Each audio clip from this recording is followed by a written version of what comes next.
গুলশানে চেয়ারপারসনের কার্যালয়ে সংবাদ সম্মেলনে বক্তব্য রেখেছেন দলের স্থায়ী কমিটির সদস্য সালাউদ্দিন আহমেদ। সরাসরি চলে যাচ্ছি সেখানে। আহাদ, সালাউদ্দিন আহমেদ কি বলছেন আমাদেরকে বিস্তারিত জানাবেন। ঠিক সকাল 11টার সময় বিএনপি মহাসচিবের নেতৃত্বে শরিকদের সাথে বৈঠকে বসে দলটি, যেখানে বিভিন্ন রাজনৈতিক দলের শরিকরা উপস্থিত ছিলেন। সে সময় শরিকদের বিভিন্ন বিএনপির পক্ষ থেকে বিভিন্ন আসন ঘোষণা করা হয়, যার মধ্যে রয়েছে কুমিল্লা সাথে রেদওয়ান আহমেদ।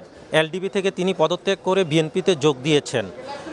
ফিরোজপুর একে মুস্তফা জামান হায়দারকে ফিরোজপুর একে দেওয়া হয়েছে মুস্তফা জামান হায়দার। নড়াইল 2 অ্যাডভোকেট ফরিদুজ্জামান, যিনি ছিলেন 12 দলীয় জোটে। যশোরে মুফতি রশিদ, জাতীয় ঐক্য জোটে। ঝিনাইদহে 4 রাশেদ খান, গণ অধিকার পরিষদ। ঢাকা 12তে সাইফুল হক, বিপ্লবী ওয়ার্কার্স পার্টি। পটুয়াখালী 3 নুরুল হক নূর, গণ অধিকার পরিষদ। ব্রাহ্মণবাড়িয়ায় জুনায়েদ সাকি, গণসংহতি আন্দোলন। ঢাকা 12তে সাইফুল হক, বিপ্লবী ওয়ার্কার্স পার্টি। ঢাকা 13 ববি হাজ্জাদ, যিনি এনডিএমে ছিলেন, তিনিও বিএনপিতে যোগদান করেন। বগুড়া 2তে দেওয়া হয়েছে মাহমুদুর রহমান মান্নাকে, নাগরিক ঐক্য।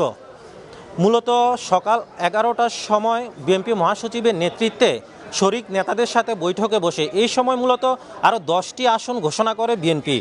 যে 10টির মধ্যে এই শরিক দলদের দেওয়া হয়েছে, এখানে ঢাকা 10-এ যাকে দেওয়া হয়েছে, এখানে বিএনপির একজন নেতা ছিলেন, তাকে পরিবর্তন করে ঢাকা 13তে দেওয়া হয়েছে ববি হাজ্জাজকে দেওয়া হয়েছে। বিএনপি মহাসচিবের কাছে সাংবাদিকরা জানতে চেয়েছিলেন, তাকে জিজ্ঞাসা করা হয়েছিল যদি দলের কোনো নেতাকর্মী স্বতন্ত্রভাবে দাঁড়ায়, সেক্ষেত্রে দল কী ধরনের ব্যবস্থা গ্রহণ করবে। সেক্ষেত্রে তিনি দিয়েছেন, দলের কোনো নেতাকর্মী যদি স্বতন্ত্রভাবে নির্বাচন করে, সেক্ষেত্রে দলীয় ব্যবস্থা নেওয়া হবে এবং দল থেকে তাদেরকে বহিষ্কার করা হবে। এই ছিল আমার কাছে সর্বশেষ গুলশান থেকে। আহাদ, আপনাকে ধন্যবাদ। দর্শক, রাজধানীর গুলশানে চেয়ারপারসনের কার্যালয়ে সংবাদ সম্মেলনে বক্তব্য রেখেছেন দলের স্থায়ী কমিটির সদস্য সালাউদ্দিন আহমেদ। এই বিষয়ে আমাদেরকে বিস্তারিত জানাচ্ছিলেন আমাদের সহকর্মী আহাদ।